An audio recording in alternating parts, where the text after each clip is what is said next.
Sí, muy buenos días. Les decía, para iniciar hoy, les voy a compartir un momento pantalla y lo que vamos a ver antes de la presentación es una sección no demasiado larga, un pasaje de la película de Peter Brook del Mahabharata, en la cual se adapta específicamente esta historia. De las dos historias, Baka y Hidimba, se opta por Hidimba, probablemente no, seguramente por el hecho de que de ahí nace Gatotkacha, entonces es lo que interesaba más a efectos de la versión fílmica. Pero también es mi opinión, hay algunos elementos por aquí y por allá de la historia de Vaca, entonces nos puede dar otra idea de cómo se adaptan textos en un contexto distinto y nos puede servir un poco para, como les decía, modificar la dinámica.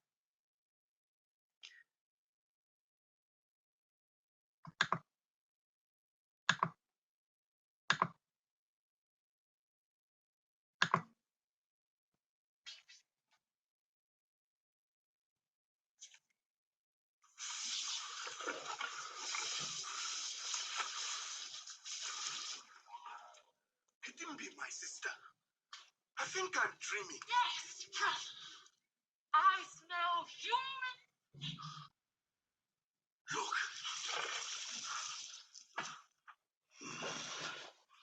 Bring me the corpses. Hurry. When we have eaten, we'll dance in the moonlight.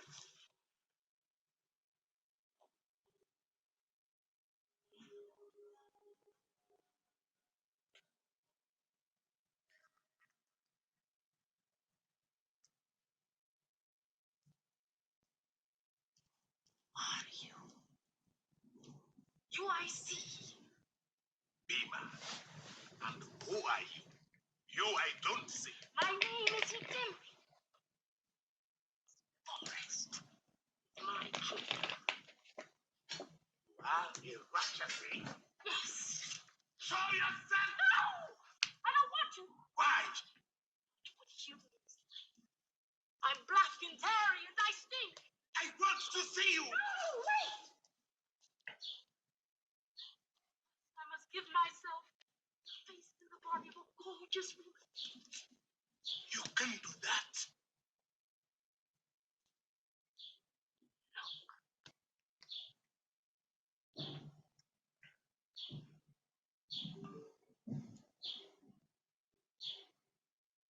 You find me beautiful. Like the night. Tell me where you come from. Speak. Tell me how you live, what you do. I watch. This forest is ruled by a terrifying Rakshasa. Simply to take your life. At the sight of you, love grasped my soul. If you bewitched me, I love you, I can't kill you. Love me as I love you and be my husband. I fly in the air, I do what I please. I will save you. I can't be your husband. I already have a wife. Where is she? There. But she's sleeping beside another man. Who is he? He's my brother. He's also her husband. She has two husbands? She has 5. 5! You refuse to make me your second wife? Ugh, what's this riddle? I don't understand. I hear him. He's running towards us. Quick, all of you, jump on my back. I'll carry you far from here. You don't know him. Why? I have absolutely no fear of your brother. Don't look down on me because I'm just a man.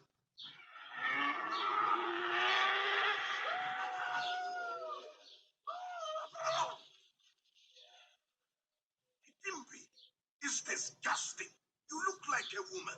You vile, depraved pervert. I'm going to kill you and all these sluts as well. Stop! Before killing this woman, fight with me alone.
dead.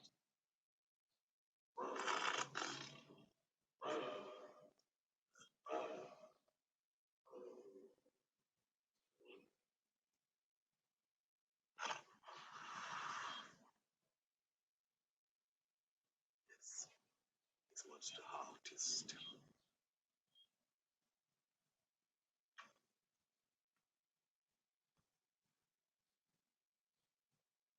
Listen to me. I know that love is a woman's affliction. The time has come for me to suffer. I have chosen your brother. If he rejects me, die. Call me a poor idiot, but grant me this man.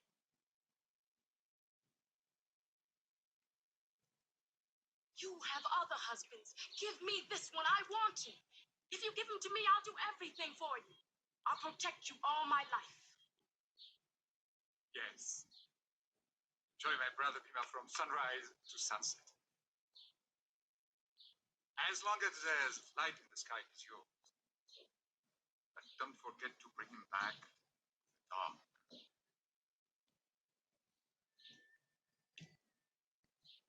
Are you still afraid of me? I've never been afraid. Can you still refuse me?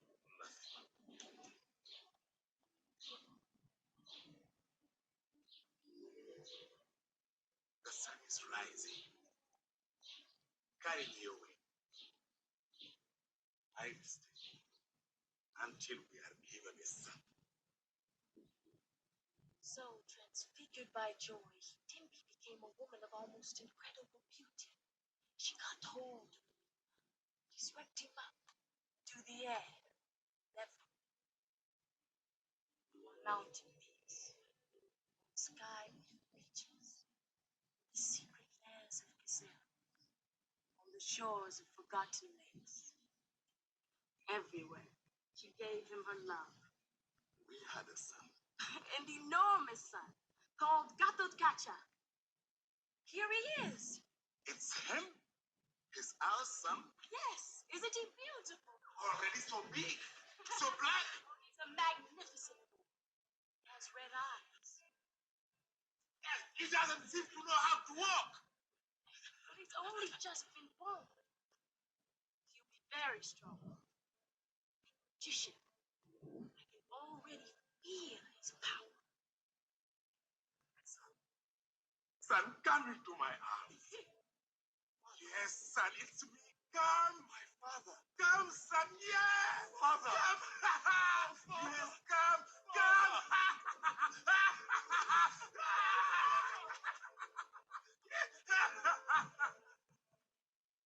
Gatotkacha, my son.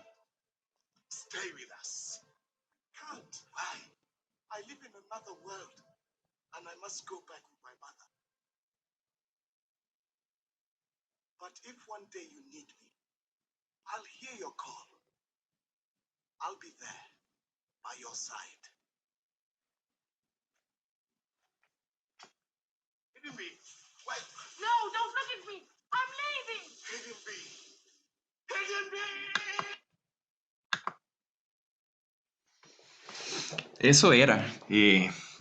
Imagino que varios de ustedes ya habrán visto la película, pero igual, como la misma obra es extensa y es para tener un poco más frescas esas escenas. Algunos detalles generales en la película, a diferencia del texto, esta unión de Bhima con Hidimba se pone, le llaman Hidimbi, pero es Hidimba, ¿verdad? En sánscrito es femenino con A larga, no con I.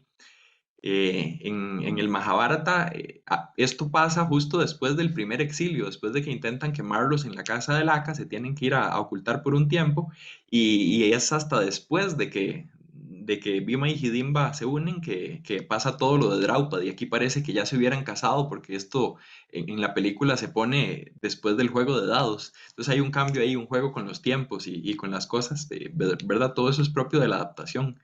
Cambiar tiempos, lugares, personas y eventos son como los elementos principales de una adaptación. Para efecto del análisis que vamos a hacer hoy y el motivo de haberles presentado eso al inicio, me gustaría que tengan presentes al menos tres de los elementos que vimos en esa versión. El primero de ellos es esa reacción que tiene Hidimba por primera vez cuando vea a Bhima, le parece a alguien atractivo, lo describe de cierta forma y lo que se describe ahí es como un enamoramiento a partir de la apariencia física. El segundo elemento es cómo se mata un Rakshasa. Es como difícil solo peleando, como tienen conocimiento de cuestiones, entre comillas, mágicas, ¿verdad? Como lo ponen ahí y manejo de otras cosas más allá de lo físico. Entonces hay que tener como un estilo especial. Bhima es especialista en pelear con Rakshasas y la forma clave es como sujetarlo y quebrarlo, partirlo por la mitad. No sé si incluso oyeron ahí como le crujía la espalda cuando lo bajó. Esa descripción también la tenemos en las citas de hoy. Y la número 3 de los elementos de la película que vamos a ver en los pasajes textuales de hoy es ese momento en el cual se da la unión amorosa, el encuentro entre Bhima y Hidimba, del cual van a ser Gatotkacha, que ella lo toma, el texto más bien, ahí vemos a él alzándola a ella, en el texto se nos dice que es ella la que lo alza a él, se elevan por los aires y toda esa descripción de que pasan por montañas, por ríos, por mares, por bosques, toda esa descripción también la vamos a leer hoy. Entonces, si, ¿verdad? Por lo menos les quedaran esos tres momentos, esos tres temas clave de lo que acabamos de ver, va a ser de utilidad a propósito de la lección de hoy. Inicio entonces a compartir con la presentación ya.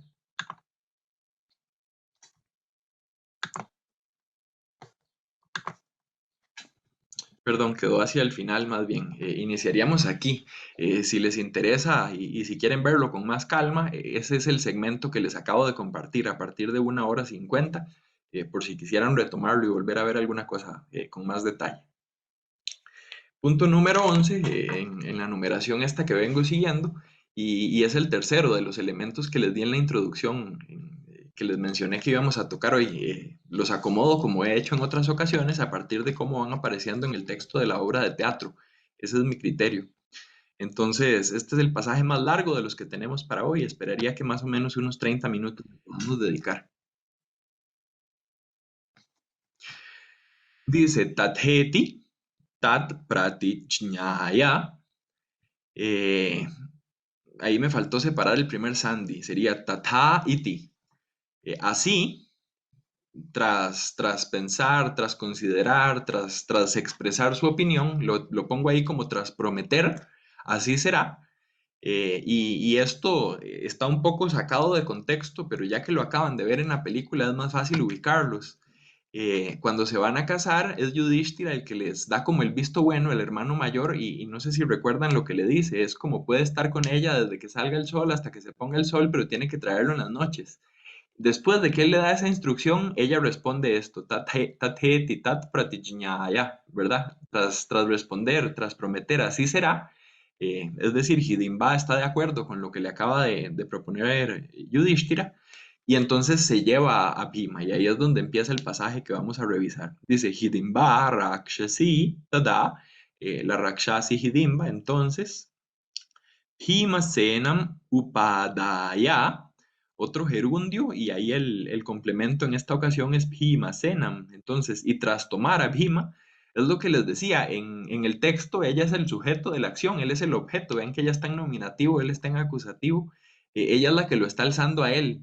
Eh, no sé, tal vez el actor era muy grande o tal vez algún efecto se quería en la película y entonces, ¿verdad? De la forma como... eh, que se lo imaginan y lo presentan es él alzándola a ella, pero en el texto es al revés, los rakshasas tienen mucha fuerza, las rakshasis también, entonces eso es posible, y después dice el texto, urdvam, por lo alto, por las alturas, es ese momento en el que ella como que rompe ilusión escénica, ¿verdad? Habla directamente como si fuera una narradora, y dice que se la llevó por tal y tal lugar, y la cámara como que simula que ellos se van para arriba, es este momento, ¿verdad? Por las alturas. A Chakrameta se marchó, se fue. Viene entonces toda la descripción, casi que todos estos versos, desde el 19 hasta el 26, son puros locativos. Si uno está estudiando gramática y le interesa repasar ese caso, este es un pasaje útil. Casi todos en plural, la gran mayoría de ellos de la declinación como deva, de los masculinos en A corta. Entonces, si saben un poquito de sánscrito, es como más o menos sencillo ir siguiendo el análisis aquí, nada más tomar en cuenta eso, ¿verdad? Son muchísimos locativos. Shaila es una montaña, Shringa es una cumbre, entonces Shaila Shringeshu son las cumbres de las montañas. Y esas cumbres de las montañas tienen como marca ahí para calificar Ram Yeshu. Ese Ram es una raíz verbal que significa disfrutar. Ramia, como adjetivo eventual, más bien originalmente un participio de futuro pasivo que se usa como adjetivo, significa como que ha de encantar, que debe encantar, es lo que traduzco ahí como encantador. Ese va a ser nuestro lexema básico para el análisis y la interpretación de este pasaje. Esa es como la unidad de sentido en torno a la cual gira el pasaje. Todo esto tiene que ver con encanto, con gozo, con placer, con hacer a otros disfrutar, tener encanto, tener gozo, incluso para hacer referencia a la unión sexual, esta es la misma raíz que se va a utilizar. Entonces vamos a estarla viendo en el entorno natural y vamos a estarla viendo también en las acciones propias de los personajes. Eh, como esos motivos, ¿verdad? Esas cuestiones en literatura que se repiten. Leitmotiv le llamaríamos más bien para distinguirlo de los motivos como lo estoy trabajando de temas repetidos de un texto a otro. Muy bien, dice el siguiente locativo, Devata, esos son los dioses. En realidad Deva es un dios, Devata es como el abstracto, como la divinidad, podemos decir las divinidades o los dioses. Ayatana, ese es un lugar en el cual se habita o donde se vive, lo traduzco ahí como recintos. ¿Por dónde van entonces volando por los aires Hidimba y Bhima? Por las encantadoras cumbres de las montañas, digamos que al mencionar la cumbre de la montaña ya me los imagino en lo alto, no a nivel de tierra en el bosque y los árboles donde estaban, sino que ya se alejaron. Y en los recintos de los dioses igual, a las divinidades las asumimos en lugares elevados. No necesariamente el cielo, aunque sí tenemos ese cielo de Indra, por lo menos incluso desde la literatura védica y aquí también en la épica, pero también tenemos divinidades en la mitología épica y puránica que viven en cimas de montañas, en montañas particulares, ¿verdad? El Himalaya o qué sé yo, alguna otra así importante. Estamos en una esfera ahí como superior. Recuerden que los rakshasas son seres superiores al común de los humanos. Tal vez les podríamos llamar divinidades menores, si es que tiene cabida el término en esta mitología y en este sistema de pensamiento. Siguiente locativo, ya en la última de las viñetas, en esta página. Murga, ese es un animal de caza, puede traducirse como venado, aquí lo traduzco como antílope. Pakshi, ese es el que tiene alas, Paksha es un ala y el Pakshin es el dotado de alas, o sea, el pájaro. Vighush-teshu. Entonces, ese es un participio que significa que resuena. Está calificando a lo que venía en el verso anterior. Asumiríamos que específicamente a las moradas de los dioses. Pero si los dioses viven en las cumbres de las montañas, entonces en realidad está calificando como a todo ese entorno que se acaba de describir. Pienso que eso es lo más razonable. Y además, también estas son Raman y Yeshu. Este segundo sí habría que asumirlo que se refiere específicamente a las moradas de los dioses, a los recintos de los dioses, porque ya se nos había dicho que las cumbres de las montañas eran Ram y Yeshu. No sé si notan ahí la repetición, esta raíz Ram, primero como Ramya y después como Ramaniya, ¿sí? Una forma con origen verbal, otra forma con origen nominal, como adjetivo. Ramaniya significa agradable. Aquí también sigo traduciendo como encantador para marcar ese énfasis y que se vea cuántas veces aparecen los, los términos en el texto en sánscrito. Entonces, siempre sarvada, encantadores y resonantes por los antílopes y por los pájaros. Es como eso, en la tradición de Grecia y Roma, a partir de cierto momento se le llamó el lugar agradable, ¿verdad? El locus amoenus. Es un entorno en el cual todo es tranquilo. Lo vemos en obras de teatro como Avichnana Shakuntalam, en la ermita, ¿verdad? El monasterio ese a donde llega el rey, los venados van tranquilos, se escuchan los pájaros. Es como un tópico, diríamos, también de la literatura sánscrita.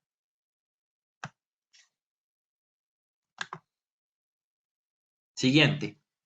Krtva cha paramam rupam. Esto también lo veíamos en la película, las Rakshasis pueden cambiar de forma, entonces puede tener una forma como grotesca y desagradable, puede tener una forma más bien atractiva. La forma atractiva suele ser como sinónimo de forma humana, entonces cuando de Rakshasi cambia a mujer, deja de verse como de forma grotesca o monstruosa, pasa a verse de forma atractiva o bella. Si piensan en Surpanaka, en Ramayana también, es parecido el cambio. Krtva, gerundio, lo traduzco ahí como asumir, es ese verbo hacer que tiene ese valor como de verbo comodín también en sánscrito, y lo que asume es paramam rupam, la forma o la apariencia suprema. Le pongo ahí sobresaliente. Si esto estuviera en otro contexto, por ejemplo, yo podría decir es como la forma universal, pensando en un Vishnu que asume su Vishvarupa. Lo habíamos comentado en el mes de enero en los pasajes referidos a la embajada en el Mahabharata. Aquí, como, ¿verdad? El contexto es otro, el referente es otro, entonces simplemente es que asume una forma superior, una apariencia superior, incluso una belleza superior. Rupa en sánscrito es forma, pero también es forma bella. Se puede traducir como belleza.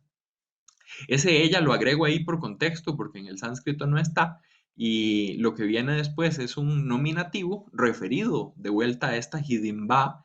Esta es de esas oraciones que uno no está tan acostumbrado a ver en el Mahabharata. En el Mahabharata casi que es una oración por shloka o tal vez incluso dos por shloka, máximo una oración que se extiende por dos shlokas. Esto es casi que todo un pasaje desde el 19 hasta el 26 que solo tiene dos oraciones. Entonces tiene como mucho relleno y uno en la traducción, pues, si quiere intentar mantener la división por versos, tiene que ir ahí rellenando un poco para darle sentido. El término referido a Hidimba es Sarva Abharana Bhushita. Me faltó ahí un guioncito, ¿verdad? Si quiero separar totalmente el compuesto, sería Sarva Abharana Bhushita. Bhushita es decorada. Abharana es ornamento y sarva todo completo. Entonces, adornada o decorada con todos los adornos, con todos los ornamentos. Elijo ahí decorada y ornamentos porque en el sánscrito son palabras distintas. A veces sí se repite la misma palabra y entonces ahí pues uno intenta también repetir para efectos de estilo en la traducción. Dice después el texto, samyalpanti, esto es un participio de presente activo, significa hablar. Samadhuram, eso es como con dulzura o con encanto o incluso con alguna idea de seducción, sí, es como una voz agradable que afecta positivamente al auditorio, a quien la escucha. Ella le habla con su voz, lo conquista, lo seduce, lo atrae, y después aquí es donde viene ya propiamente este tema, ¿verdad? Esta formulación de la unión sexual. Traduzco simplemente como copular en el sentido este de unirse sexualmente, que es el que tiene en español, pero el sentido en sánscrito es un poco más elaborado.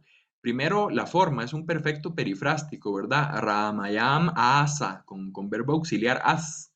Y si se fijan, es la misma raíz ram, pero es ram en causativo, ram haya. Entonces no es disfrutar, sino que es hacer disfrutar. Ella hizo disfrutar al Pándava, a Bhima.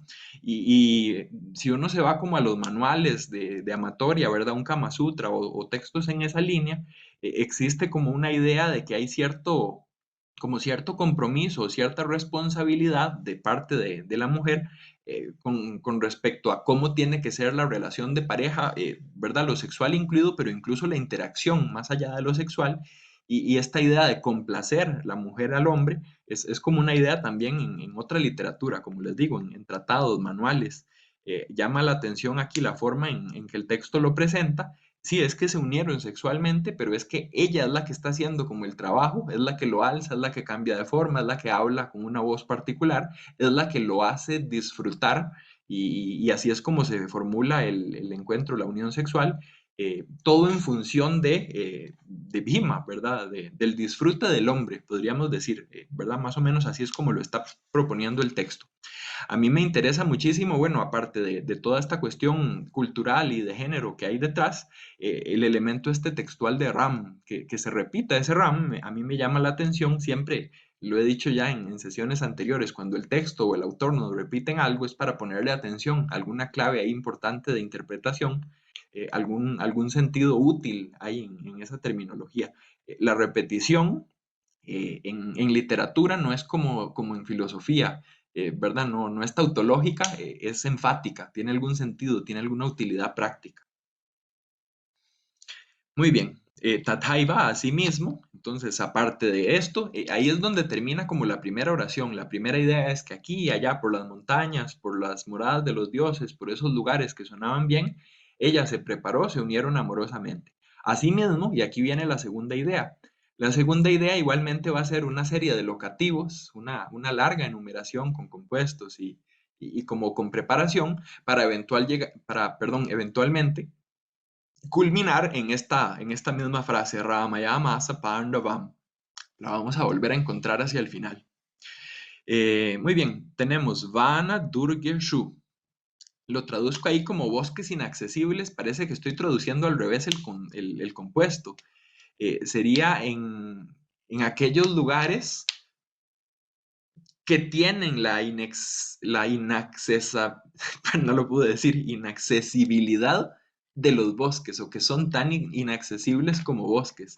Es un bajurrigi, ¿verdad? Ese es el tipo de compuesto. Le doy vuelta ahí para que quede un poco más amigable en español. Pero se empiezan a adentrar en lugares donde normalmente uno no podría ir. Eh, no sé, uno que tiene, por lo menos yo con Costa Rica, donde vivo, tiene más o menos un referente de cómo se ve un bosque así bien denso, un entorno así como de selva tropical, que serían más o menos los que hay que imaginarse en el contexto de la India, y es perfectamente razonable visualizar eso, un lugar tan lleno de naturaleza al cual no se puede entrar. Por ahí va esta primera imagen. Entonces, estamos en lugares inaccesibles físicamente, como el bosque al que no puedo entrar, y también diríamos en un nivel otra vez no lo puedo decir, en el cual no se puede accesar a causa de cierta prohibición o cierta división de dónde está lo divino, dónde está lo humano. Era la idea en el pasaje anterior. Siguiente compuesto dice Pushpita, Druma Sanushu. Sano es una montaña. Hace un rato teníamos Shaila, ¿verdad? Para montaña aquí en la tercera viñeta. Ahora tenemos Sanu. Si recuerdan, esas de las cosas maravillosas que tiene el sánscrito. Uno puede saberse 10 o 15 palabras para decir montaña, está leyéndose una obra y le sale una y uno, ¿qué es esto? Va, lo busca en el diccionario y también era montaña. Nada más que era la número 16, la que uno no se sabía. La sinonimia es fabulosa, fascinante en sánscrito. Entonces, estas son montañas cuyos árboles, druma, creo que por ahí más adelante va a venir alguna otra palabra para árbol también, de esas hay muchas. Entonces, son montañas cuyos árboles están pushpita, con flores o floreciendo o en flor o como brotando. Es un entorno donde la naturaleza está viva. Sigue la siguiente viñeta, el segundo hemistiquio y un locativo más, Sarakshu, esos bisargas a mitad de palabra, o es porque es un compuesto de algún prefijo, de alguna palabra que terminaba en S, o es porque es un tema en S también que sufre ese Sandy frente a una desinencia que inicia con S. Saras significa estanque. Es como un cuerpo de agua pequeño, no tan grande como un arroyo, un río o un océano. Estanque pienso que funciona para traducir. Ramani Yeshu, cuarta vez que nos aparece esto. Incluso ya había aparecido aquí, última viñeta de la diapositiva anterior, Ramani Yeshu, en esa misma forma de adjetivo. Ya ha aparecido 3 veces calificando y una vez describiendo una acción. 4 veces en 4 versos, ¿verdad? Es como para que uno se fije, no es casual. Entonces son encantadores estanques y esos estanques están Yuteshu cubiertos de estas dos, de Padma y Utpala.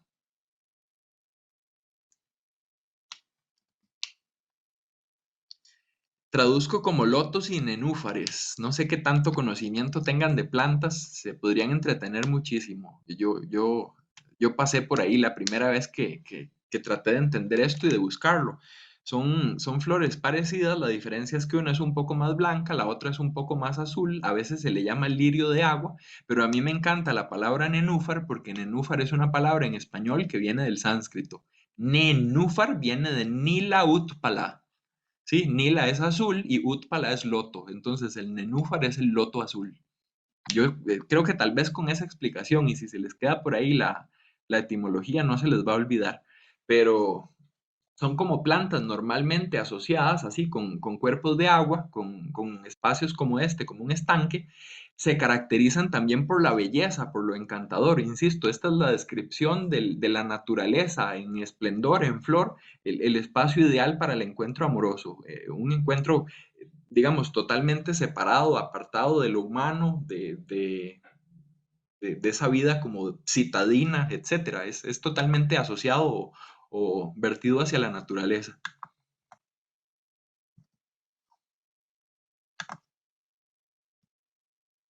Seguimos. Nadi Dvipa Pradesheshu. Una Pradesha es una región. En realidad ya una Desha es una tierra, una Pradesha. No sé si saben un poco de geografía de la India, pero si les digo Uttar Pradesh, Madhya Pradesh, es como una terminación que se utiliza, que es bastante común para referirse a locaciones en la India. Pradesh significa esto, la región. Ahí otra vez me traicionó mi Office, que lo tengo en inglés y entonces siempre me corrige y me pone las cosas en inglés. En las regiones insulares de los ríos, traduzco ahí también como para que no suene tan mal en español, pero literalmente el compuesto es en las regiones, Pradesheshu, de las islas, una dvipa es una isla, y nadi, ese tal vez se lo saben si han estudiado sánscrito, normalmente de los paradigmas con los que uno estudia, nadi es río. Eh, ¿Qué son las islas de los ríos? Bueno, pues como islotes, depende del tamaño del río, puedo tener islas ahí adentro y es como esa mezcla de los espacios aéreos, terrestres, acuáticos, terrestres, ¿verdad? Insistentemente en ese entorno natural y hace unos pocos versos hacia acá, inicia también este complemento con respecto a lo acuático. Si recuerdan, en el verso justo anterior teníamos Sarakshu, los estanques, ahora agregamos también Nadi, los ríos. Compuesto ahí interesante de esos que uno nunca termina de estar contento con respecto a cómo lo tradujo, Vaiduria Sikatasu. Sikata es arena, eh, como la que hay en las playas. Pienso que en los ríos no es tan común, pero este término en español como banco de un río, como ese espacio donde no es tanta la profundidad y donde se asienta la tierra, las piedras o los minerales que sea que hay por ahí, pienso que más o menos nos da un poco este sentido. Cícata, dicen los lexicógrafos, cuando está asociado a cuerpos de agua, se puede traducir así como la ribera, como el banco, como ese espacio que no es profundo, pero que tampoco es fuera del cuerpo de agua.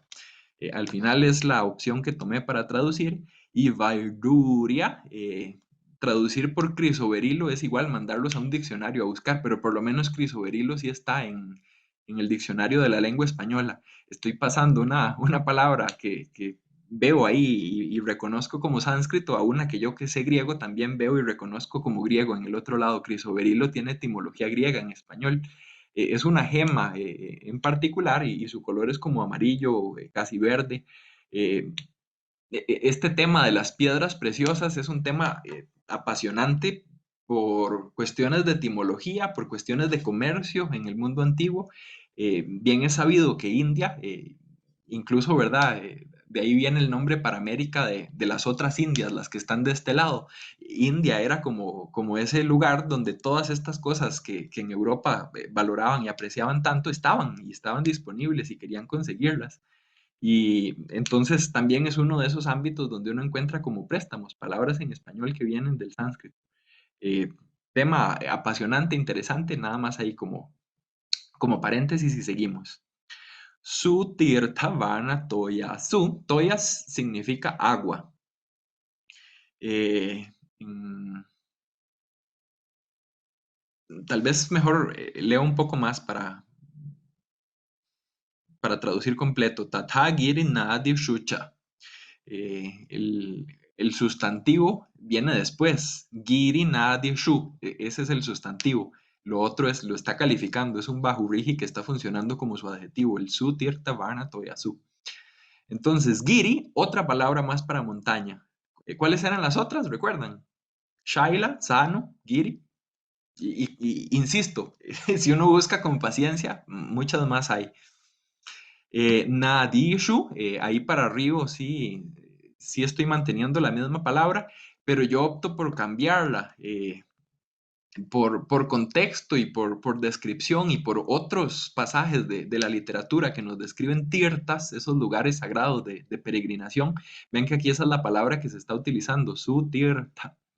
Eh, Funciona un poco mejor esta palabra arroyo. En todo caso, los ríos, sabemos, surgen en las montañas, se van haciendo más grandes, más anchos, llevando más agua conforme se acercan a las costas. Y ese concepto de arroyo en una montaña pienso que aplica mejor que río.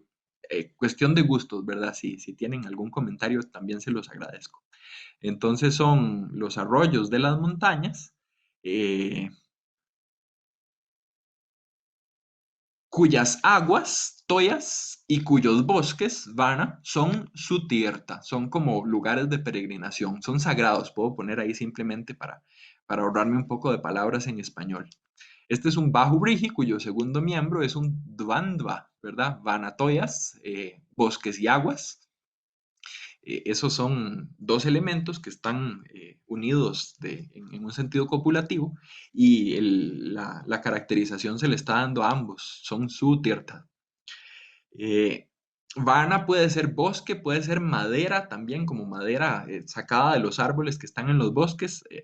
Así lo traduce Van Buitenen. A mí me parece que tiene un poco más de sentido pensar en bosque, bosque, por la descripción un poco más natural. La madera ya va más como hacia lo cultural que hacia lo natural. Insisto, cuestión de interpretación y minucias ahí del oficio de traducir. Sagracia Pradesheshu. Otra vez ese mismo Pradesheshu que tenemos en la primera viñeta aquí. Dijimos hace un rato que significa región. Entonces, en las regiones, Sagracia, del océano. Me imagino que si les gusta la India y su literatura, habrán escuchado tal vez del Katha Sarit Sagara, el océano de ríos de cuentos, ¿verdad? La colección de fábulas. Ese Sagara es la palabra que tenemos ahí en el nombre de esa obra literaria. Igual, palabras para océano también tenemos muchas otras. Mani, mani es joya, de esas fáciles de reconocer. Gema es oro, no tanto, ¿verdad? Para oro, ¿verdad? Está subarna, está cánaca, hay otra serie de palabras también que significan oro y es eso curioso, ¿verdad? Uno nunca deja de aprender vocabulario en sánscrito, por más que años de la vida que le dedica a esto, siempre está aprendiendo palabras nuevas que no conocía. Entonces, son chita, colmadas, estas regiones del océano están colmadas, chita, de estas dos cosas, de joyas y de oro. La idea de que cosas preciosas surgen del océano o están contenidas ahí en el océano está, por ejemplo, en el relato este famoso del batido del océano que hacen los devas junto con los asuras, lo tenemos en la épica, lo tenemos en Puranas. Y algunas de las joyas más preciosas, sobre todo asociadas con dioses o con héroes particulares, sabemos que surgen del océano. Entonces el océano es fuente de joyas, así lo entendían y es parte de su cosmovisión. Pataneshu cha Ramieshu. Ven otra vez ahí el Ramieshu. No ha pasado una sola diapositiva en la que no aparezca por lo menos una vez y más bien lo común es que apareciera dos veces en cada diapositiva. Entonces sigue habiendo un énfasis ahí con respecto a ese rama, a ese encanto, a ese disfrute. Es un disfrute, digamos, para todos los sentidos estar en ese lugar y es un disfrute también de la unión, del encuentro sexual entre los personajes. No sé si notan como como la idea esta como cuando en las películas se dan un beso y de repente la cámara se desvía hacia otro lado, es eso, ¿verdad? Se nos está diciendo que se están uniendo, pero en vez de hablar de la unión amorosa, algo que no cabría describir aquí, entonces se describe como todo ese gozo y todo ese disfrute en términos de la naturaleza circundante. Eh, Algunas escuelas de la literatura, ¿verdad? También desarrollaron mucho ese tema de cómo la naturaleza afecta o funciona en cuanto a los personajes que forman parte de esa naturaleza. Estoy pensando en el naturalismo, ¿verdad? De literaturas ya más recientes. ¿Se podrían aplicar aquí todos los elementos del agua a la fecundidad? Pienso que sí. Eh, los estudiosos de las religiones, pienso aquí en Mircea Eliade, tienen este concepto de hierofanía, perdón, de hierogamia, la unión de lo sagrado. Y en las hierogamias, por lo común, no solo es lo divino que se une y las uniones que sirven para procrear, también para nacimiento de nuevas generaciones, sino que también suelen afectar de forma positiva a la naturaleza circundante. Yo creo que sí, que hay una serie de asociaciones, diríamos, simbólicas, si uno hace no la lectura literaria, que es la que vengo haciendo yo, o filológica, a partir de etimologías, repeticiones, etcétera, sino a partir de otras cosas que pueden representar las cosas que sí están aquí. Esa es la crítica simbólica, ¿verdad? Pero sí, estoy de acuerdo con el comentario. Gracias, Marjorie. Lo leía del chat, si ahí les da un poco de pena hablar o si se les hace más fácil nada más escribirlo ahí, me pueden perfectamente estar poniendo observaciones o apreciaciones y yo se las agradezco. Mm, disculpen, me distraje y me perdí. Estamos en el último, ¿sí? Pataneshu cha Ramieshu son encantadoras aldeas, Partana, cuyos Vana, eh, yo pienso que en una aldea no hay un bosque. Adentro de una aldea lo que puede haber es como un jardín, Vana podría ser jardín, aunque es más usual leer Upavana, como subbosque, ¿verdad? Como bosque secundario para jardín. Yo aquí opté por arboleda, son como varios árboles, pero tal vez no llega a bosque. Entonces son aldeas cuyas arboledas tienen maja shala, grandes árboles shala. Este es un tipo de árbol y por más que un diccionario les diga el nombre científico, no son los mismos los nombres científicos en época de Monia Williams hace como 150 años que como fueron en el siglo XX o como son ahora. Es muy difícil identificar con total certeza especies animales o vegetales en la literatura sánscrita. Es uno de esos temas complicados y en mi opinión también fascinantes. Tratar de buscar, yo siempre veo hasta dónde uno llega.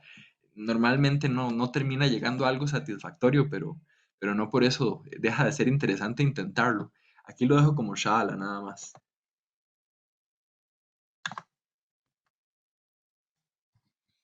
Todavía más locativos, ven que no me ha dado ningún verso, ningún verbo.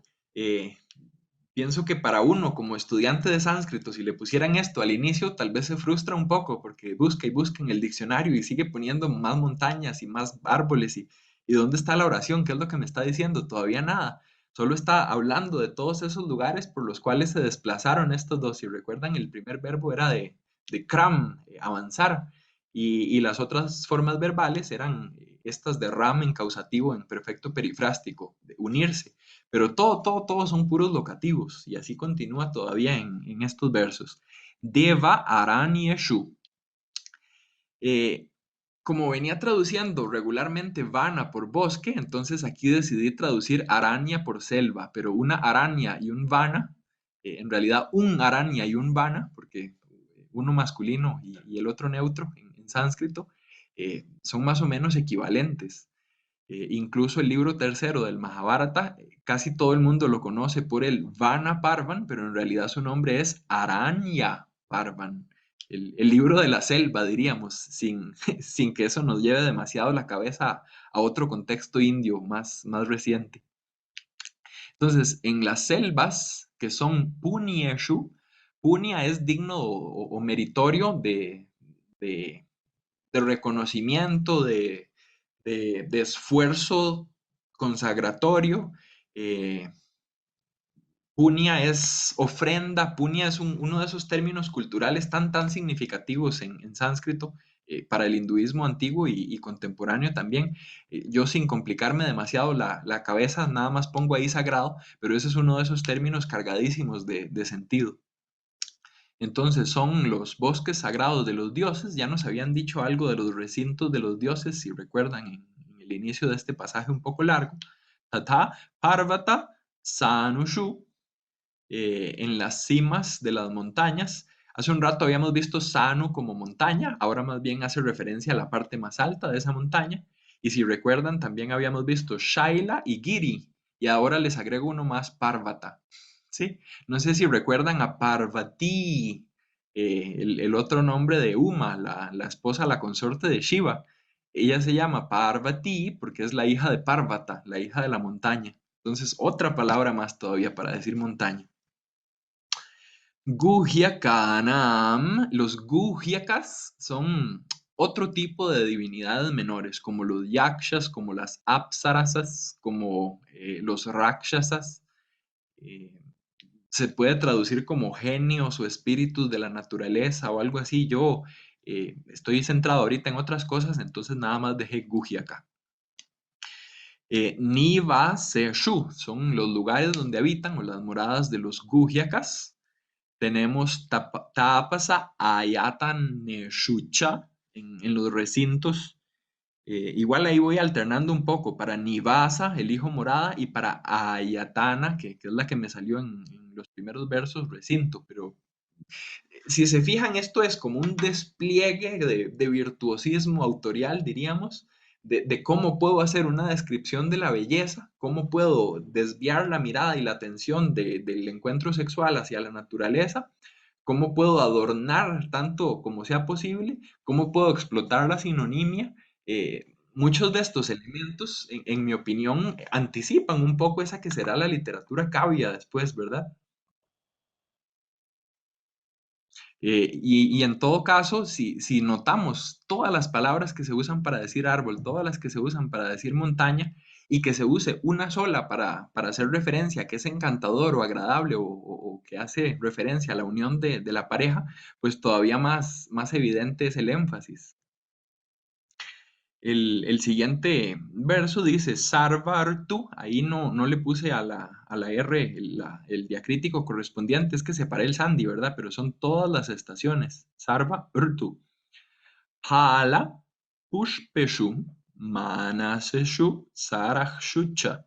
Entonces, en los estanques, sería como raro hablar de los estanques de un lago, no sé si es posible, por eso nada más pongo ahí las aguas. Son las aguas de este lago famoso que se llama Manasa.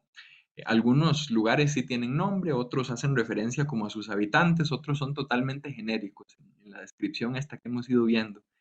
Y lo que los caracteriza es que sus flores y sus frutos, segundo elemento del Bahubri Sundvandva, sus flores y sus frutos están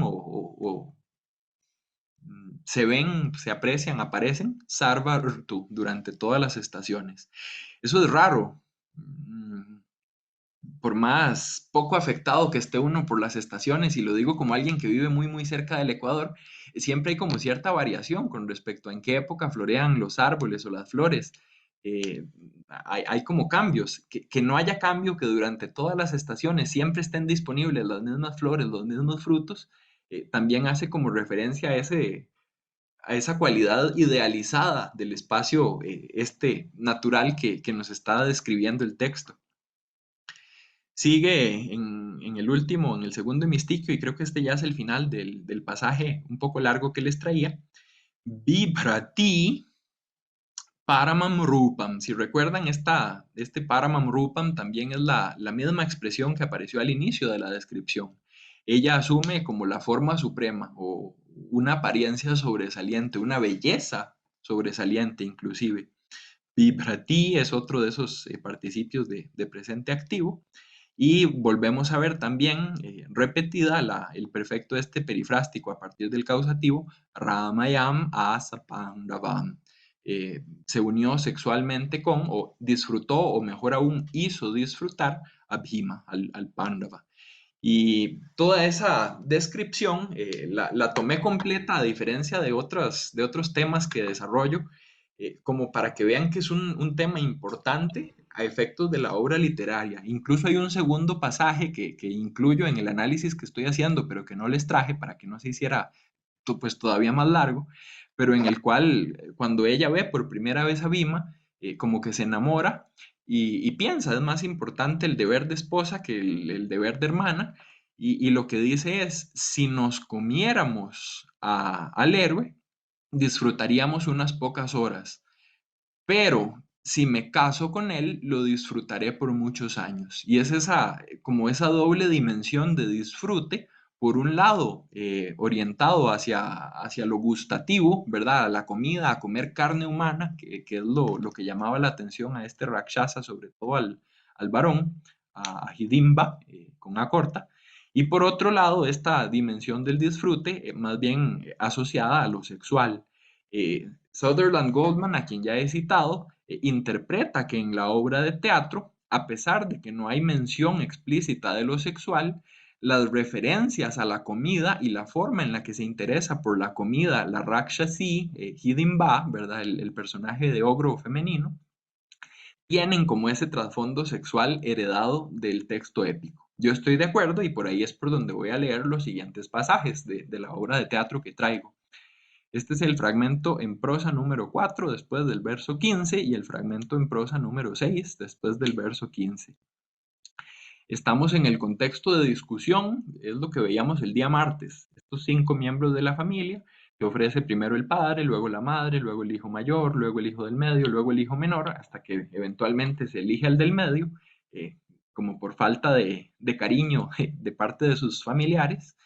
Y en el proceso ese de que se vayan ofreciendo a uno, en el texto de la épica, pues simplemente tenemos al padre insistiendo una y otra vez, no, es responsabilidad mía, que la esposa quiere, no, es responsabilidad mía, que la hija quiere, no, es responsabilidad mía, hasta que eventualmente la responsabilidad se transfiere a Bhima, al personaje que aparece hasta el final.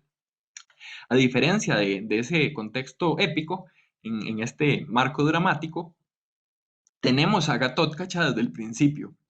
Bhima llega a mitad de la discusión. Cuando ya se ha elegido al hermano del medio, se va a traer agua y lo llaman para que venga. Pero Gatotkacha sí está desde el principio. Y Gatotkacha es el que va rechazando por lo menos a 3 de estos personajes que se ofrecen. Y a mí me interesa muchísimo estos 2 motivos de rechazo que da en esta lectura de disfrute o gozo gustativo, más o menos sinónimo o referente simbólico de disfrute o gozo sexual. Es la lectura de Sutherland Goldman y yo proporciono un par de ejemplos en favor de esa lectura. Los ejemplos sí son míos, no son los que ella propone. Dice la obra de teatro, Na Kalu, como no, por cierto, ¿verdad? Es como un énfasis ahí en el na, no, de ningún modo, propongo traducir, Stri Janaha, el género de las mujeres o simplemente una mujer, Abhimataha, no es deseada, Tatra Bhavatya. Tatra Bhavat es como uno de esos términos de respeto, como el señor de allá, algo así, ¿verdad? Si lo intento hacer muy literal, o la señora de allá, lo pongo simplemente como la venerable y le agrego ahí el sustantivo madre que no trae, pero que suplo por contexto para que quede un poco más clara la idea. Entonces, cuando se ofrece la esposa del Brahman en la obra de teatro, eh, Gatotkacha le dice no, lo que quiere comer mi madre no es una mujer. Entonces vemos ahí como esa primera sugerencia de que esta idea de comer tal vez tenga que ver más con esta connotación sexual del texto épico que, como les digo, no es explícito aquí en la obra de teatro.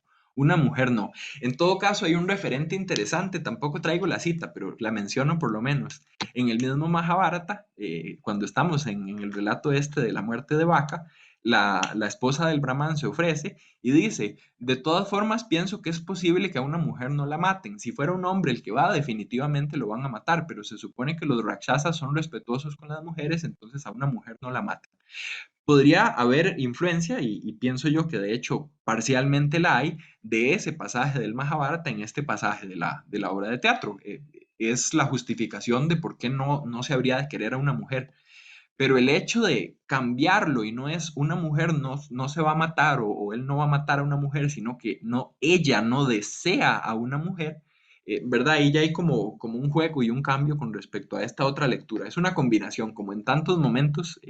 En mi opinión, esta de las obras de Bhasa que conozco y que he trabajado sobre el Mahabharata, esta es la que tiene como el mayor nivel de complejidad y de juego ahí con distintas fuentes y de unión de cosas. Cuando se ofrece el padre, el rechazo que se da de él es a verdhas tvam apsara. Tú, tvam, verdaja, viejo, anciano. Este a puede ser un prefijo, puede ser simplemente un indeclinable casi que con valor de interjección. El sentido que yo interpreto aquí es enfático. No es tanto el de Bulner y Saru, pero después de darle un poco de cabeza, me quedo con esta opción de que lo que está es enfatizando, dice Monier Williams, puede enfatizar un sustantivo o un adjetivo contiguo. Entonces creo que está enfatizando el vrdas, y así es como traduzco, demasiado viejo. El problema con la madre es que es mujer. El problema con el padre es que es muy viejo. Entonces lo que quiere es un hombre y además un hombre joven. Eh, Siempre en esta lectura y en esta interpretación de que comer o disfrutar de forma gustativa es igual a tener unión sexual o disfrutar en este otro nivel, el hecho de buscar hombre joven como la comida, como la comida que busca Hidimba en la obra de teatro, pienso que es como un segundo elemento todavía para darle un poco más de validez a esa interpretación. Pueden tener otros criterios, sé que no es lo que dice el texto, es lo que yo interpreto ahí, y como les digo, fundamento mi interpretación en la que ya hizo alguien más también, Sutherland Goldman. Apsara, aléjate, vete. Sí, como nada quiero tener que ver ni con el que está muy viejo, y Nakalu de ningún modo tampoco con la que es Stri Janaha, del género femenino, de la especie de las mujeres. Tema número 2 de los 3 que traigo para hoy, yo creo que se me fue un poco más de media hora, que es lo que tenía planeado para el primero, pero estos últimos dos sí son más cortos, entonces creo que en los 30 minutos que quedan sí dará tiempo. El equívoco.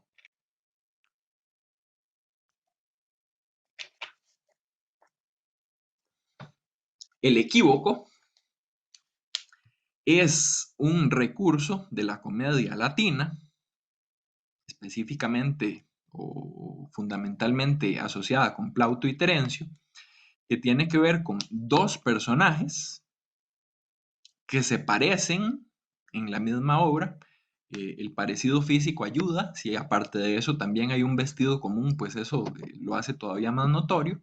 Y tal vez lo más importante es que los dos personajes son llamados, las formas de dirigirse a ellos que se utilizan son las mismas, se utiliza el mismo nombre para referirse a uno y para referirse al otro. El ejemplo por antonomasia de esto es Menecmi, los gemelos de Plauto. Son dos gemelos, entonces son iguales. Además, el que se pierde y el que aparece en algún momento reciben el vestido y se visten igual. Y adicionalmente, a cada uno de ellos no se les llama, digamos, Roberto o con algún nombre propio, sino que se les llama gemelo. Y el hecho de que se les llame gemelo y aquí en la obra de Baza se les esté llamando hermanos, o por lo menos el primero, el segundo y el tercero de los hermanos, y que yo tenga dos segundos, dos del medio, dos Madhyama, me hace ver a mí ahí por lo menos una posible influencia. En todo caso, este tema del equívoco en los estudios en lengua inglesa sobre la comedia latina es lo que se llama Dramas of Mistaken Identity. Y por lo menos dos personas, tanto Sutherland Goldman como Richard Solomon, se refieren en algún momento, especialmente Richard Solomon, a la posibilidad de interpretar Madhyama Vyayoga de Bhasa como, como un drama de Mistaken Identity. Y, ¿verdad? En esa línea, igual podríamos estar hablando así como de patrones universales o de temas que aplican en distintas latitudes, o podríamos eventualmente también pensar en esa teoría del contacto que he mencionado y que he ido poco a poco desarrollando. Los dos se llaman Madhyama 7 veces aparece la palabra Madhyama en la obra. Hay un énfasis en ella, como había un énfasis en Ram, en los pasajes que leíamos hace un rato. Lo del medio no está en el Mahabharata. En ningún momento lo busqué incluso como con la función informática de buscar a ver si había algún Madhyama y no hay nada relevante ni en la historia de Baka ni en la historia de Hidimba. En cambio, sí hay una referencia a esa idea de llamarle Madhyama, hermano del medio, en la historia de Sunakshepa, en Aitareya Brahmana. Si este fuera el caso, este sería uno de esos fabulosos escenarios en los cuales el autor está trabajando con un texto épico, pero está tomando también elementos prestados de su propia tradición antigua, las brahmanas, así como elementos de la cultura adyacente, la comedia de Plauto. Es como ese escenario hipotético posible, difícilmente probable, pero quizá por lo menos con cierta viabilidad con respecto a su existencia. Y algún elemento aquí, por lo menos en el Mahabharata, a mí me llamó la atención para devolverme a Aitareya Brahmana y revisar también el texto ahí, a ver qué era lo que decía. Y yo creo que la clave, la idea, si es que Vasa primero estaba trabajando con el Mahabharata y a partir de ahí se fue a buscar qué más le servía, es como una hipótesis también de trabajo, cómo un autor compone su texto. Uno tendría como una fuente base y otras fuentes secundarias con las que complementa su fuente base. Y su fuente base sería el Mahabharata. En el Mahabharata viene este pasaje, Tataha Asya Januna Prashtam Avabhirya Baladiva. Entonces, tras empujar con su rodilla la espalda fuertemente, es la escena esta que veíamos en la película, al inicio de la sesión de hoy, cuando él levanta un Rakshasa, lo toma con sus dos manos y como que lo quiebra, como que lo parte. Así es como lo describe el texto en la historia de Baka. Bahuna Parijagraha Dakshinena Shirodharam. Agarró con su mano derecha Shirodharam, el cuello. Saviena Cha Katideshi Grhyavasasi Pandavaha. Y tras agarrar con la izquierda, Van Buitenen lo traduce como loincloth. Eh, yo opto por algo un poco más literal. No sé exactamente, no tengo como total claridad de cuál sería la vestimenta como para poder terminar de interpretar esto bien, pero es como el trozo de tela que está en la región cercana a la cintura, a la cadera. Incluso en sánscrito hablado, este kati es de los elementos que se utilizan como para hacer referencia a ropa interior. Más o menos es alguna prenda que está como cerca de la mitad del cuerpo, ¿sí? Y ahí es donde me voy concentrando, no tanto en cuáles palabras usa, sino en qué sección nos estamos ubicando. No hace referencia el texto a que sea el hermano del medio, pero sí hay un énfasis interesante en que la forma de matar rakshasas tiene que ver con el medio de los rakshasas. Y el último hemistiquio dice Tat Rakshu. Recuerden que Rakshas es como la forma alternativa para Rakshasaha. Tat Rakshu. Dvigunam Chakre. Entonces el Pándava hizo doble al Rakshasa. Lo convirtió, lo volvió Dviguna, de cualidad doble, cuya característica es el 2. Lo partió en 2, lo hizo doble. Y ¿verdad? Esto sigue siendo esa línea interpretativa y de la crítica literaria que ya va más allá de lo textual. El texto dice literalmente lo hizo 2. En este contexto, pues sí, habría que imaginarse que si lo tiene agarrado de un lado, lo tiene del otro, le pone la rodilla en el medio, lo baja como en la película. Hacerlo 2 es como partirlo en 2, como hacer 2 mitades. Hay varios relatos de esto, si recuerdan el de Yarasandha en el Mahabharata, ¿verdad? De personajes que son 2 y que pueden ser 1. Pero mi versión de esto, o como yo visualizo esto, es a un Vasa interesado en esto de hacer 2 y decidiendo hacer literalmente 2 personas, tomando como referente la fórmula esta del hermano del medio, el recurso ese del medio evidentemente viene de Aitareya Brahmana, y combinándolo de una vez con esto de llamar a un personaje Madhyama y que de repente los dos vuelvan a ver porque los dos se llaman Madhyama. Y eso, en mi opinión, es totalmente plautino. Eso está ahí claramente en las comedias de Plauto y hay por lo menos 3 ejemplos. Situándonos aquí en el texto y viendo qué es lo que dice la obra de teatro, nada más para ver la cita que nos interesa, que es esta. Habla primero Katot Kacha y dice, Ata kim nama tava putraja, pero ¿cuál es el nombre de tu hijo? Vrtaja dice, Etadapi na shakyam shrotum. Esto tampoco te es posible saberlo. vuelve a hablar el Rakshasa y dice Yuktam, eh, corresponde o es lo apropiado. Oh Brahmana Kumara, oh joven Brahman. Kinnamate Bhrata, ¿cuál es el nombre del hermano tuyo? El padre no está dispuesto a darle el nombre del hijo porque todavía no está como muy convencido de eso de perder al hijo. En todo caso está un poco asustado y no quiere interactuar mucho con el Rakshasa. Por eso es la segunda vez ya que le dice que no le va a responder. Yo ahí estoy como eh, tomando el texto, ¿verdad? Y quitándole el contexto que necesariamente es algo que hay que hacer cuando uno trabaja con pasajes o citas. Pero pues se explica un poco y se trata de llevar la atención a lo que se está enfatizando aquí. Se está preguntando por el nama, por el nombre de este personaje. Cualquier persona que conozca la historia de Ogros de la Odisea recordará que lo más famoso de esa historia de Ogros del Cíclope es que Odiseo no le dice cómo se llama y eventualmente le dice que no tengo nombre, mi nombre es Utis, nadie en griego, y entonces nadie le hizo nada, ¿verdad? Hay todo un juego ahí, una intención interesante de cómo se maneja el nombre en esa historia de Rakshasas. Y alguien como Emily West también ha visto que ese manejo de los nombres en las historias de Rakshasas del Mahabharata, sobre todo en la de Vaca, es relevante y se parece muchísimo. En mi opinión, ese es tal vez quizá el punto más convincente del artículo de Emily West sobre el parecido entre las historias de Vaca por un lado y de Polifemo por el otro. Entonces tenemos como varios elementos ahí de las dos culturas que se van combinando y en ese sentido les decía, es complejo, sea lo que sea que este autor hizo, es complejo. Tratar de descifrarlo pues nos lleva un poco a ese plano de las hipótesis y las posibilidades, pero definitivamente hay algo aquí como cuidado, detallado, trabajado con respecto a esta idea del medio. Así le pone incluso a la obra, al drama. Entonces, lo del medio es lo principal. No solo es como el equívoco y la confusión esta de las identidades, sino que también es eh, ¿cómo se llama? Repetirlo las veces que sea necesario.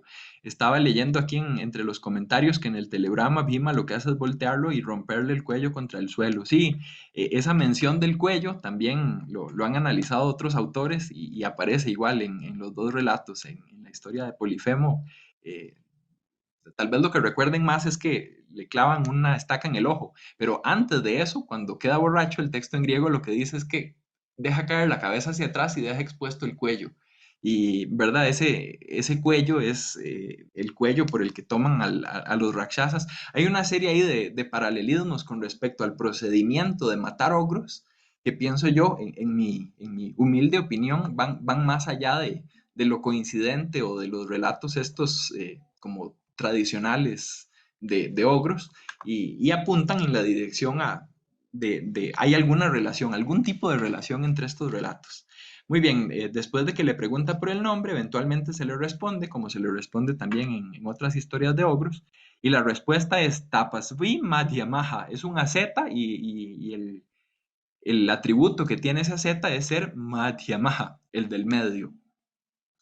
Gatotkacha interpreta Tapasvi como su oficio, como su dedicación o su profesión, Madhyama como el nombre propio, y entonces de una vez dice Madhyama iti sadrsham asya.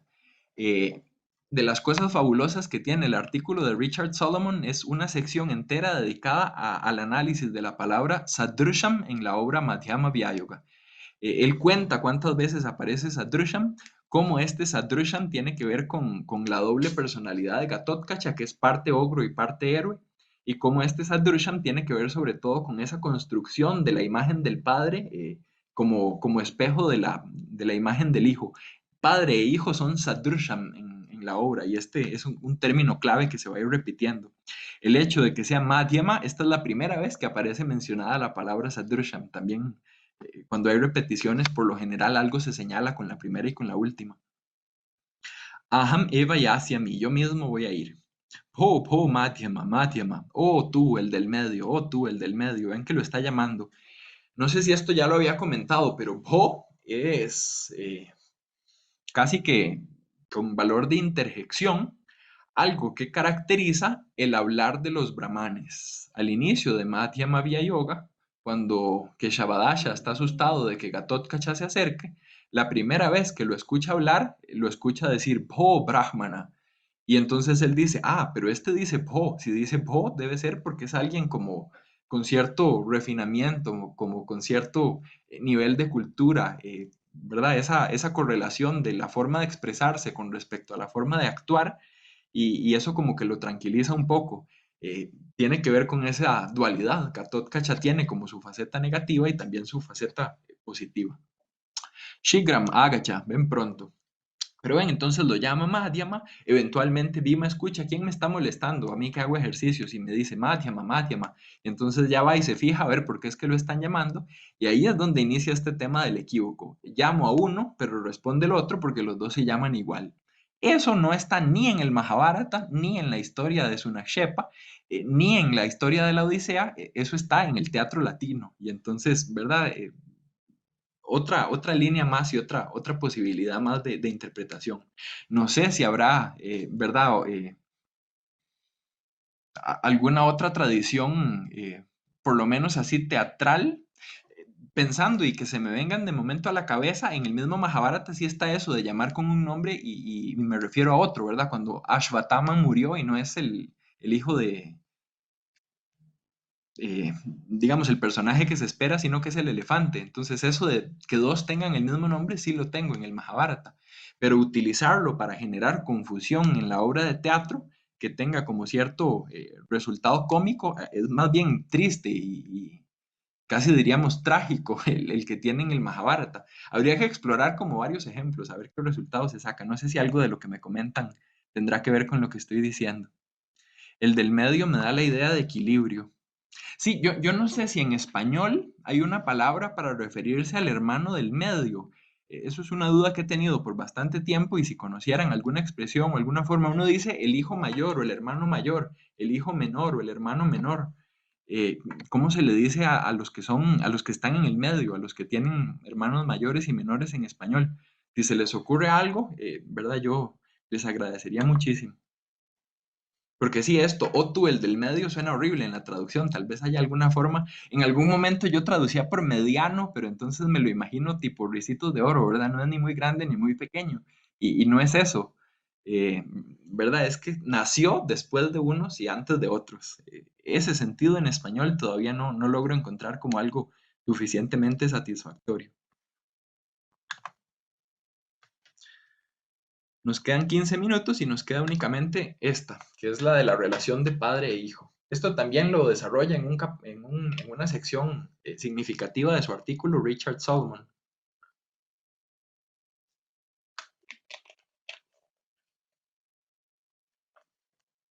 Les decía al inicio de la sesión de hoy, si pueden, presten atención a tres partes de la sección de la película de Peter Brook que les estoy poniendo. Una de ellas era la descripción esta de cómo se mata un Rakshasa, que es partiéndolo por la mitad. Eh, La otra de ellas era la descripción de Hidimbi en la película, de cuando se lo lleva volando y van a estar juntos, que era todo ese primer pasaje extenso que vimos. La tercera, les decía al inicio de hoy, era ese primer momento cuando ella lo ve y se enamora de él. Cuando ella lo ve y se enamora de él, expresa cómo es de atractivo. Y esa primera descripción en la historia de Hidimba es esta primera descripción que les traigo aquí hoy. Esta es Hidimba diciendo cómo a los ojos de ella se ve Bhima en el Mahabharata. I am Shyamaha, moreno, Mahabahu, de grandes brazos. Brazos grandes son sinónimo de heroicidad. Simha Skandha, de hombros leoninos o de hombros de león. El león normalmente tiene como su asociación con la realeza, pero también va a ser de esos elementos que se va a repetir. Bhima no lo pensamos en principio como un rey. Raya es Yudhishthira, ¿verdad? Bhima no. Pero el hecho de que se le califique como león eh, y que esa misma calificación como león aparezca también en su hijo, es mi argumento como para tratar de ver en paralelo estas dos descripciones. En todo caso, el hecho de haber notado que las dos descripciones se parecen no es descubrimiento mío, eso lo señala Richard Solomon.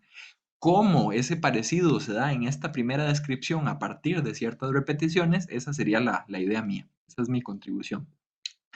Entonces, siguiendo aquí con los epítetos, si se fijan, es como una serie de nominativos, parecido a la serie de locativos que teníamos en el primero de los pasajes de hoy. De esas que a uno, si está apenas empezando con el sánscrito, lo frustrarían un poco, porque no termina de entender a dónde pasó algo, porque todavía no hay verbo. Dice Mahadyutihi, cuyo esplendor, o cuya gloria, cuya excelencia. Pienso que esplendor es bonito porque mantiene lo anímico y lo físico, es grande. Ese Mahadyutihi, vean que responde al Mahabahuhu en pada A y pada B, ambos en posición final de pada. Después tenemos Kambu Grivaja, cuyo cuello, yo siempre que veo esta palabra griva me acuerdo de su griva en el Ramayana. Creo que así fue como me la aprendí, que significaba cuello. Kambu, no sé exactamente qué significará o cómo puede ser atractivo a efectos de la Rakshasi. De momento, ¿verdad? Nos dice su tez, ¿verdad? De qué color es, sus atributos, sobre todo grandeza. Recuerden, los Rakshasas y las Rakshasi son grandes, entonces un héroe humano que también sea grande o que también despliegue fuerza, poder, etcétera, puede ser atractivo para una Rakshasi. Esto del cuello yo no lo entiendo, ¿verdad? No sé, cuello de caracola. eh, Cómo se verá o qué forma, qué apariencia tendrá. Yo me lo imagino como débil, más bien en vez de fuerte, pero tal vez estoy pensando en la caracola equivocada. Pushkara Akshaha, de ojos de nenúfar. Eh, Algo hablamos hace un rato de este Nila Utpala, el loto azul. Este sería entonces el color de los ojos de Bhima. Parta Yuktaha Bhaven Mama. Este sería el esposo ideal para mí o adecuado para mí, apropiado, Yukta. Entonces lo ve, le parece atractivo, destaca sobre todo lo físico, destaca esta comparación con el león y lo piensa en función de esposo. ¿Cómo se convierte esto en lo que tenemos en las obras de teatro? Aquí hay estrofas y hay estrofas con compuestos largos, con unas formas métricas un poco más complejas. Yo diría, aquí es donde se evidencia que estamos en otro género, en otro registro. Eh, no se parece, a pesar de que aquí es un poco difícil, entre comillas, que no venga verbo, aquí es un poco más complicado incluso el sistema de presentación de todo. Aho Darshaniyaha Ayam Purushaha Ayamhi. Entonces, este de aquí es un hombre guapo, atractivo, hermoso. Pongo ahí bien parecido. No sé, puede haber alguna otra forma mejor de traducirlo. ¿Qué está pasando en la obra de teatro? Esta es la primera vez que Bhima, el padre, ve a Gatotkacha, el hijo. Y su primera reacción al verlo es guapo. Este otro verso, el 27, es la primera vez que Gatotkacha ve a Bhima y esta es su primera reacción cuando ve a su padre. Aho Darshaniyaha Ayam Purushaha Eshaha. Este hombre es bien parecido. Si se fijan, tanto el padre cuando ve al hijo como el hijo cuando ve al padre, lo primero que piensa es atractivo. En el fondo es como esa imagen del especular, diríamos, verse a uno mismo o al parecido en términos de genética. Si es bien parecido el padre, pues bien parecido el hijo y viceversa. Pero el hecho de que la obra de teatro los ponga en paralelo, repita la terminología, establezca como este tipo de correspondencias, es precisamente para enfatizar la relación padre-hijo. Esa relación padre-hijo es casi inexistente en el Mahabharata. Sí, nace Gatotkacha, sí, dice voy a estar disponible y vuelvo cuando me llamen, pero eso que veíamos en la película de Peter Brook, que Bhima se emociona y le dice hijo, y que Gatotkacha se emociona y le dice padre, eso se parece mucho más a Vasa que a Vyasa, que al Mahabharata, eso no está ahí en el Mahabharata. Pero sí es de esos temas importantes y sobre todo si consideramos, ¿verdad? En esta línea de cómo se parece lo de India, lo de Grecia y Roma, lo que llamamos anagnórisis. Eventualmente el equívoco da paso al reconocimiento y a la solución favorable, al happy end, ¿verdad? De este teatro que normalmente no termina en tragedia. Algunos dan como excepción Urubanga, otros dan como excepción Karnabhar, pero definitivamente en el resto el final es feliz, es positivo. Vamos a los versos. Vean que la primera expresión, el primer compuesto y la primera caracterización que se nos da del hijo es Simha Asyaha, cuyo Asia es leonino, cuyo rostro es leonino. Les decía, tomar esa imagen del león y de comparar con leones, algún uso o algún valor tendrá, sobre todo si vemos que se repite. Vean que es la primera y también es la segunda. Simha Damshtraha. ¿Qué veo yo aquí? Yo veo a una persona que está en serio trabajando con el Mahabharata casi que con tanto detalle como yo, que estoy haciendo una investigación, o incluso con más detalle para poder crear su obra literaria a partir del Mahabharata. Y entonces las referencias y las alusiones son tan detalladas y tan específicas que incluyen elementos así al nivel casi que de compuesto por compuesto, por lo menos en algunos pasajes. Siguiente, dice Madhuniva Nayanaha, entonces cuyos ojos son como el vino. Eh, Cuando yo pensé esto, yo pienso ojos como el vino, como ojos rojos, ¿sí? Esa es como la descripción que aparecía en la película, esa descripción la tenemos en algún momento en el Mahabharata. El asunto es que no es el mismo color de ojos que eran de Nenúfar, de Bhima, ¿verdad? Recuerden que este es parte Bhima, parte Hidimba. Entonces esos ojos de otro color más bien harían referencia a esa naturaleza de Rakshasa. Snigdha Gambhira Kantaha, en cuya garganta la voz es suave. Entonces tiene una forma de hablar que es agradable. Así es como lo reconoce. De hecho, el Brahman, les decía hace un rato, que dice Po Brahmana. Y cuando el Brahman escucha que lo tratan con ese Po, con esa interjección, dice, ah, este es alguien que sabe hablar bien, que maneja bien el habla. Sigue el texto. De esas repeticiones y aliteraciones fabulosas que solo en sánscrito, ¿verdad? ¿Cómo traduce uno? Babru Pruhu. No sé si notan, pero estoy repitiendo las mismas letras. Babru Pruhu. Pruhu es la ceja, como eyebrow en inglés, y babru es de color marrón. Shiena Nasaha, cuya nariz es de halcón. A mí eso me suena más como a crítica que a halago, pero, ¿verdad? En esta caracterización, parte humano, parte ogro, tiene que tener como cosas un poco más exageradas o prominentes.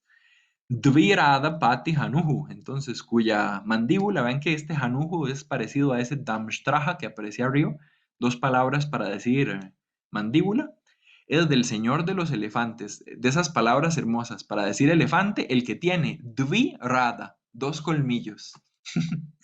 Dirga Vishlishta Keshaha, cuyo cabello es largo y está suelto. Viurda, viurdora sería viurda uraha, entonces cuyo pecho es amplio. Vajra madhyaha, mi interés está sobre todo en el madhya, cuyo medio, cuya mitad, ahí lo traduzco como abdomen, podría ser tal vez cintura mejor, es como el vajra, es como el arma esta arrojadiza que traduzco ahí como rayo, tal vez sería mejor incluso solo dejar como vajra. Gaya Vrshava Gatihi, cuyo paso o cuyo andar es el de un elefante, de un señor de los elefantes. Vrshava Gaya.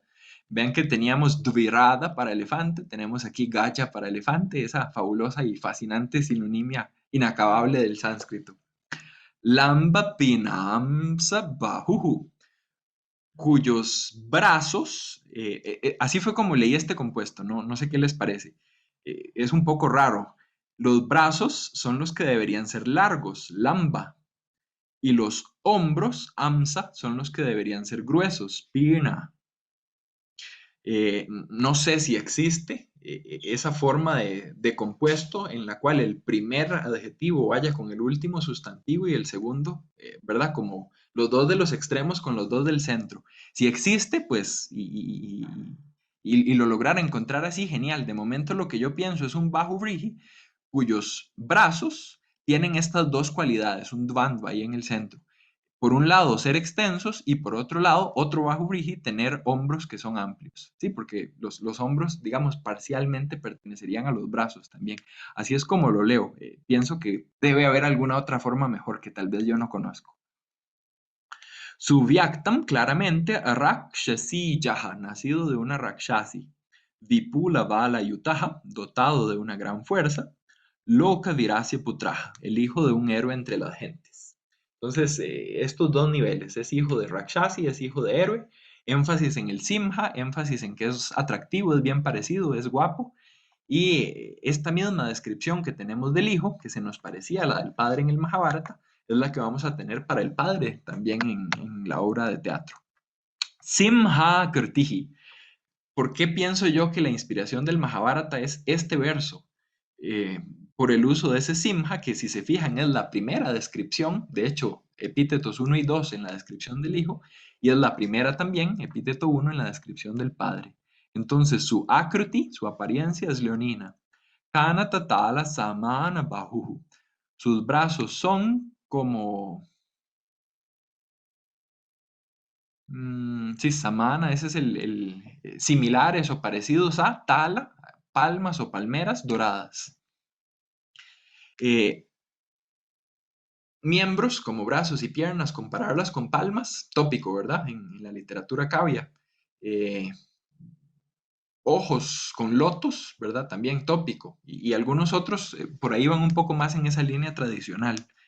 Me interesa el que sigue, Madhye Tanuhu. Delgado en el medio, es decir, delgado en la cintura. Vean que este medio aparece en la descripción del padre, aparecía también, a ver si lo encuentro aquí en la viñeta número 1, 2, 3, en la 4, Vajramadhyo, en la descripción de Gatotkacha, y es el título de la obra. Todos esos pienso que son juegos intencionales. Y el hecho de que este autor Basa sepa jugar también con esas repeticiones, eh, va un poco en contra de la visión de que son como versiones menos buenas del Mahabharata, que es como muchas veces lo han visto. A mí me parece que si yo juzgo la adaptación con los ojos del original, eso es la gente que se decepciona cuando va al cine y ve la película del libro. Si yo juzgo la adaptación como lo que es, una adaptación, puedo encontrarle sus méritos en el nuevo registro y en el nuevo género. Garuda Paksha Vilipta Pakshaha. Ven ahí dos veces la palabra Paksha. En un pájaro es el ala, pero en una persona es su lado o su costado. Entonces aquí tiene los dos usos. Sus costados están ungidos, cual si fuesen las alas de Garuda, de esta ave mítica. Vishnuhu Bhavet sería un Vishnu, o diríase un Vishnu. Dikashita Ambuja Patra Netraha. Sus ojos son patra, hojas. Ambuya, el nacido del agua, ese es el loto. Vikasita, que ya han germinado, brotado, se han abierto. Netre mama aharati banduri vagataha ayam. Este se ofrece a mi vista como un familiar que ha venido. Yo, sin saber quién es, sé con solo verlo que es Banduhu, miembro de mi familia. Otro de esos términos que repetía muchísimo el Mahabharata, que repetía también la obra de teatro y que establece como esta serie de paralelismos. Bueno, ni aunque lo hubiera practicado me sale tan exacto, son las 12:30. No sé si tendrán alguna consulta, algún comentario.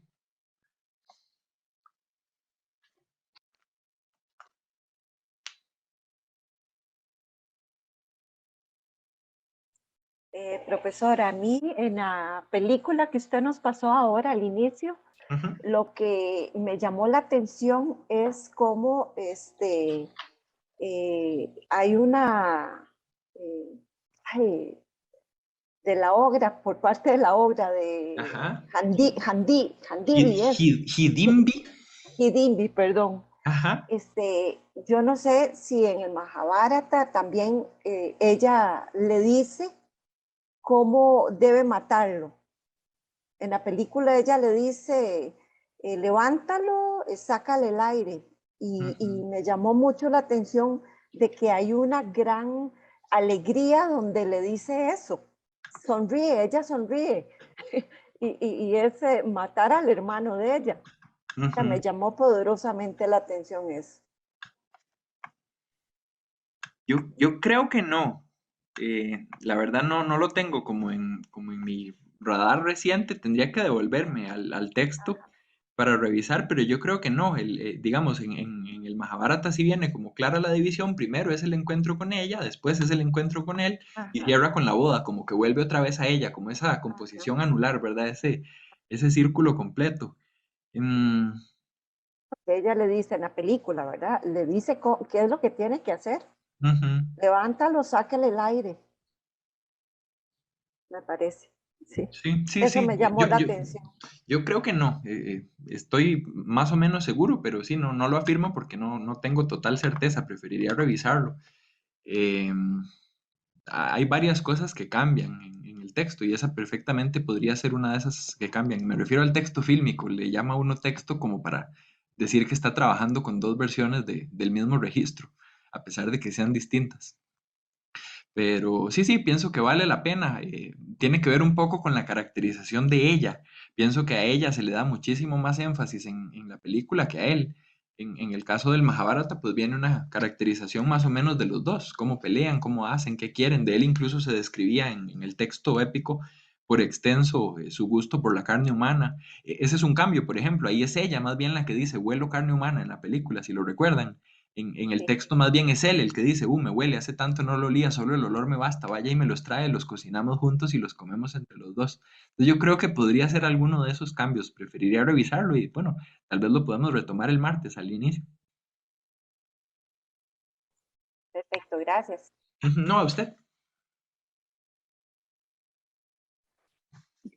Roberto, yo pensando en los pues equívocos o Sí. juegos de nombres iguales entre personajes distintos, pues me vino a la mente la historia de el Rishi Ruru y el lagarto Ruru, que además Ajá. dialogan entre ellos y bueno, pues también, al menos para el auditorio, para el público, pensando en mí misma, siempre Ujú. me estaba confundiendo entre si lo que se decía era sobre el Rishi, sobre el sabio, o sobre el lagarto. Entonces, bueno, me vino a la mente ahora que estábamos justamente hablando de equívocos en los nombres, por nombres iguales. Ujú. Sí, sí, excelente ejemplo porque sí los hay. Yo no había pensado en ese del elefante, pero por ahí está. Y más bien, si me pudiera dar en algún momento la referencia para ir a revisar ese otro, ¿verdad? De Ruru, se lo agradecería mucho. Digamos, uno cuando recuerda o piensa la historia, tiene como esa primera intuición. Cuando revisa, se encuentra algunas alegrías y algunos, ¿verdad? Más bien como desaciertos o desencantos con respecto a la idea inicial, porque a veces se parecen mucho, a veces se parecen poco. Yo iba con grandes expectativas a la historia de Sunakshepa, ayer o antier la estuve releyendo, y en realidad, aparte de ese pasaje, casi que un párrafo en el cual sí es muy claro que hay una serie de préstamos, no veo como gran parecido con respecto a estructuras y a formulaciones en el resto.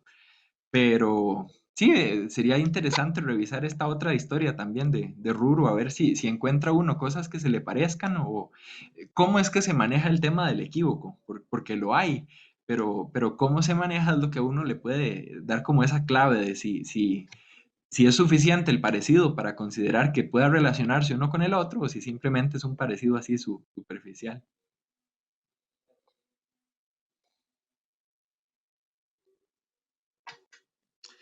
Bueno. Muchas gracias por las preguntas y los comentarios y gracias a todos por la paciencia. Ya llevamos varias semanas en esto y bueno, si siguen escuchando, pienso que por lo menos es porque les ha de resultar interesante.